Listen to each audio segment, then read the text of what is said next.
ሰላም ከመይ ፀኒሖም ክቡራትን ክቡራንን ተኸታተልትና ሚድያ ንሎማዓንቲ ዝበልናዮም ዜናታት ንሓይዝና ቀሪብና ኣለና ንክትከታተሉና እንዳዓደምና ነዚ ቪድዮ ላይክ ጌርኩም ክትጅምርዎን ሼር ሳብስክራይብ ብምግባር ድማ ቤተሰብና ክትኮኑ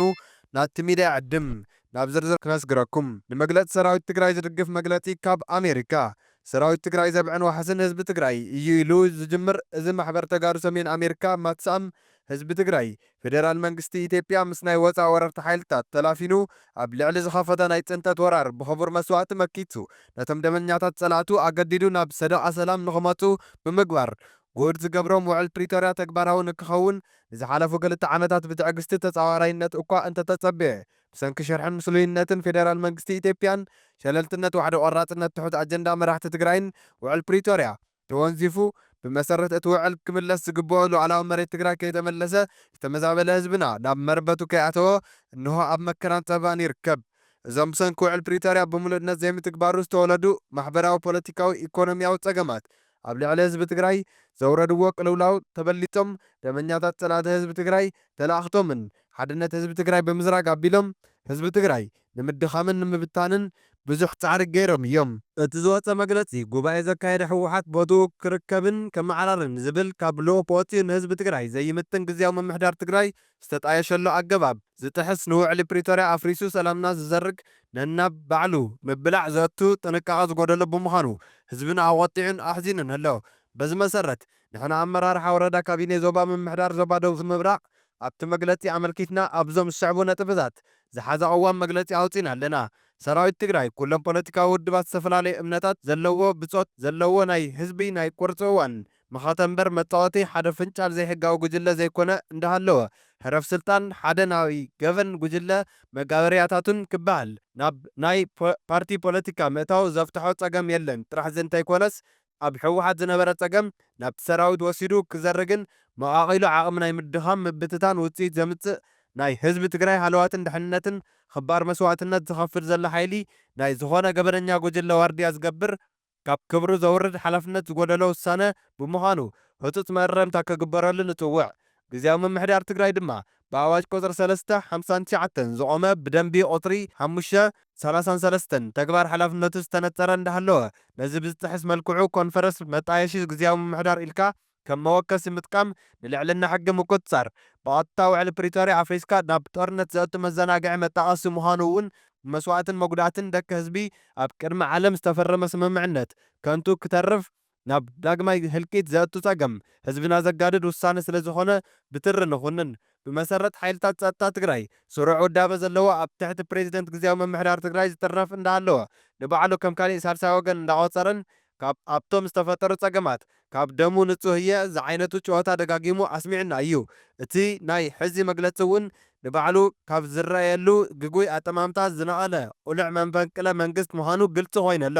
ህዝቢ ትግራይ ኣብ ዘመኑ ብመፈንቅለ መንግስቲ ዝመፅእ መንግስቲ ተቐቢሉ ኣይፈልጥን ሕዚ እውን ኣይቕበልን። ስለዝኾነ ነዚ ዝወጠንኩም ዝወሰንኩም መራሕቲ ሰራዊት ካብ ዘለኩም ፖለቲካዊ ውግንና ናይ ሓደ ጉጅለ ተበጊስኩም ዝወሰንኩምዎ ውሳነ ኣብ ትሕቲኹም ዘሎ ኣባል እውን ነናይ ባዕሉ ክፅጋዕ ዝገብር ሓይሊ ትግራይ ዝብትን ናይ ምድርዳር ዓቕምና ዘዳኽም ተግባር ስለ ዝኾነ ዘይንቐበሎን ኣትሪና ንቃለሶን ከም ዝኾንና ነፍልጥ። በኣንጻሩ ፈተውቲ ህዝቦም ዝኾኑ ወገናት ድማ እቲ ፀገም ብኣግግኡ ንክፍታሕን ውዕል ፕሪቶርያ ብምልእነት ንኽትግበር ሓላፍነት ዝተዋሃቦም መራሕቲ ትግራይ ዘድሊ ዘበለ ፃወቲ ንኽገብሩ ተደጋጋሚ ፃውዒት ምሕፅንታ እንዳገበሩ ብምምፆም ዝዝከር እዩ። ካብ መንጎ እቶም ውዕል ፕሪቶርያ ብምልእነት ንኸተግብሩ ህዝቢ ትግራይ ብቕልጡፍ ናብ ንቡር ናብርኡ ንክምለስ ኣብ ዝግበር ዝነበረ ፃዕሪ እንዳተሳተፉ ዝፀንሑ ወገናት ብዝለዓለ ትዕግስትን ውሕሉል ኣተሓዛ እንዳካየደ ብዝፀንሐ ዘይሕለል ፃዕሪ ሰራዊት ትግራይ ብቐዳምነት ዝስራዕ እዩ። ሰራዊት ትግራይ እቲ ኣብ ፖለቲካ ትግራይ ዝነበረ ሕትኽትኽ ካብ ቁፅፅር ንኸይወፅእ ብሰላማዊ መንገዲ ንክፍታሕ ኣብ ኣኼባታት እንዳተሳተፈ ብምኽባር ባዕዳ እንዳገበረ ንዝመፀ ፃዕሪ ብኣድናቖት እንዳተዓዘብናዮ መፂና ኢና። ኮይኑ ግን እቲ ዝተገብረ ፃዕሪ ኩሉ ፍልፍል ኩሉ ፀገማት ህዝቢ ትግራይ ዝኾነ ኢተግባራውነት ውዕል ፕሪቶርያ ብምሉእነት ንኽትግበር ዘኽእል ኩነታት ኣይተፈጠረን ፀኒሑ። እዞም ን2 ዓመታት እንዳተንከላለዉ ዝመፁ ብሰንኪ ዘይምትግባር ውዕል ፕሪቶርያ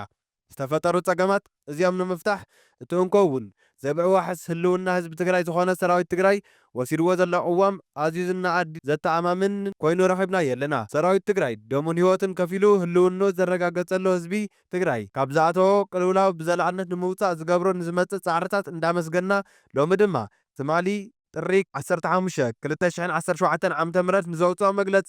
ዘሕለፈ ውሳነታት ዘለና ዝለዓለ ኣድናቖት ሙሉእ ድጋፍን ንገልጽ። ብቐጻሊ እውን ንሰራዊት ትግራይ ድሕንነት ህልውናን ህዝቢ ትግራይ ንምርግጋጽ ኣብ ዝገብሮ ንጥፈታት ኩሉ ኣብ ጎኑ ከም እንስለፍ ነረጋግጽ። እቲ ተጀሚሩ ዘሎ ኣወንታዊ ጻዕርታት እዚ ተፈጻሚ ንክኸውን ናይ ኩሉ ትግራዋይ ተሳትፎ ድጋፍን ዝሓትት ስለ ዝኸውን ካብ ምትግባር ውዕል ፕሪቶርያ ንታሕቲ ዘሎ ኣፈላልያት ኩሉ ኣብ ጎኒ ብምቕማጥ ኩሉ ትግራዋይ ብምሉእ ተግባራውነት ውዕል ፕሪቶርያ ኣብ ጎኒ ህዝቢ ትግራይ ንኽዓስል እውን ጻውዒትና ነቕርብ። ክብርን ሞገስነቲ ኣብ ጉዳይ ህዝቢ ትግራይ ትኽስ ዘይብል ሰራዊት ትግራይ ዘለኣለማዊ ክብርን ሞገስን ንሰማዕታትና። ማሕበር ተጋሩ ሰሜን ኣሜሪካ ማፅኣ ዋሽንግተን ዲሲ ጥሪ 15 2017 ዓ.ም ይብል። ናብ ዝቐጽል መግለጺ ሓሊፍና ኣለና።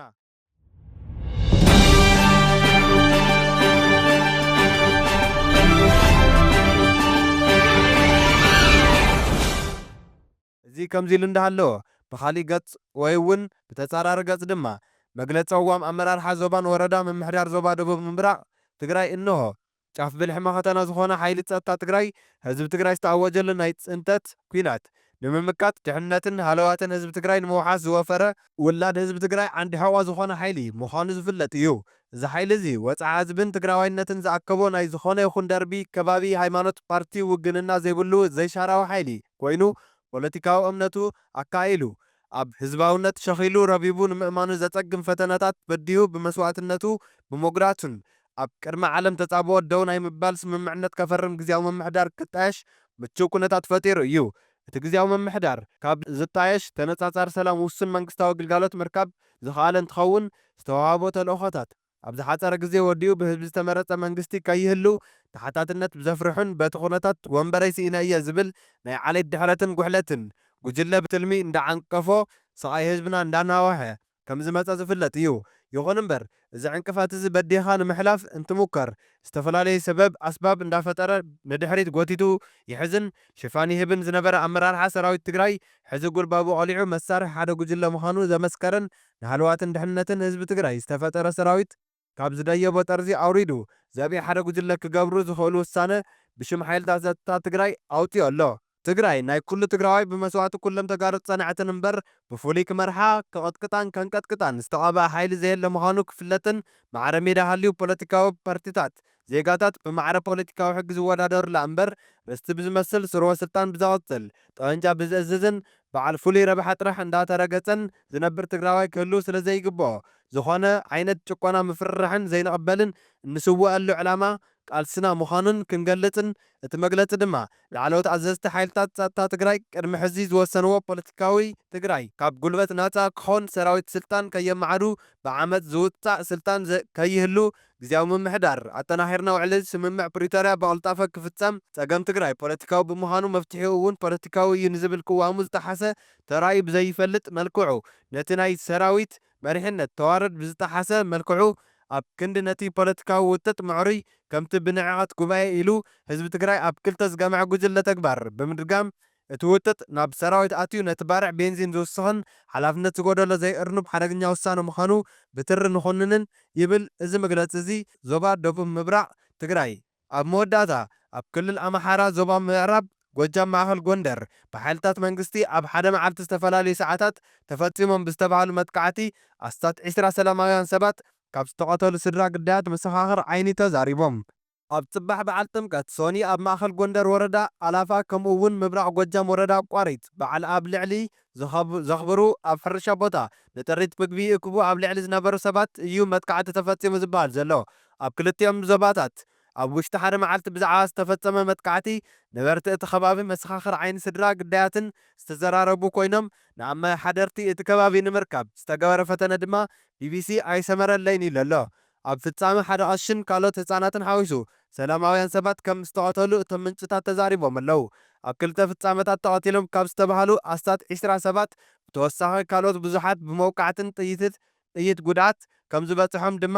እቶም ነበርቲ ገሊፆም ኣለው። ኣብ ዝተፈላለዩ ከባቢታት ክልል ኣምሓራ ኣብ መንጎ ሓይልታት መንግስቲ ዕጡቕ ፋኖን ይካየድ ዘሎ ጎንፂ ልዕሊ ሓደ ዓመት ገይሩ ኣሎ። ብኽልቲኦም ኣካላት ብዝተፈጸሙ መጥቃዕትታት ኣብ ልዕሊ ነበርቲ ጉድኣት ይወርድ ከም ዘሎ ጸብጻባት ተሓላቕቲ ትካላት ክልቲኦም እውን የመላኽቱ። ኣብ ዞባ ማእኸል ጎንደር ወረዳ ኣላፋ ኣምጃ ሆል 30 ኣብ ዝተባሃለ ከባቢ ሶኒ 12 ጥሪ 2017 ዓመተ ምህረት በዓል ሚካኤል ነበርቲ ወታደራት መንግስቲ እዮም ዝበልዎም ሓይልታት ሰባት ካብ ገጾም ብምውፃእ ኣብ መንገዲ ቅትለት ከም ዝፈጸሙ ካብ እንዳስዋ እውን እንዳውፅኡ ከም ዝረሸንዎም መሰኻኽር ዓይኒ ሓደ ስድራ መዋቲ እውን ተዛሪቦም ኣለዉ። ክቡራት ተኸታተልቲ ንሎማዓንቲ ዝበልናዮም ዜናታትና እንደዚኦም መስሉ ነይሮም። ብጽሞና ስለ ዝተኸታተልኩምና ኣዝና እንዳመስገንና ነዚ ቪድዮ ላይክ ክትገብሩን ሼር ሳብስክራይብ ብምግባር ድማ ቤተሰብና ክትኮኑ ንዕድም ብኻሊእ ዜና ክሳዕ ንራኸብ ሰናይ ጻንሒት።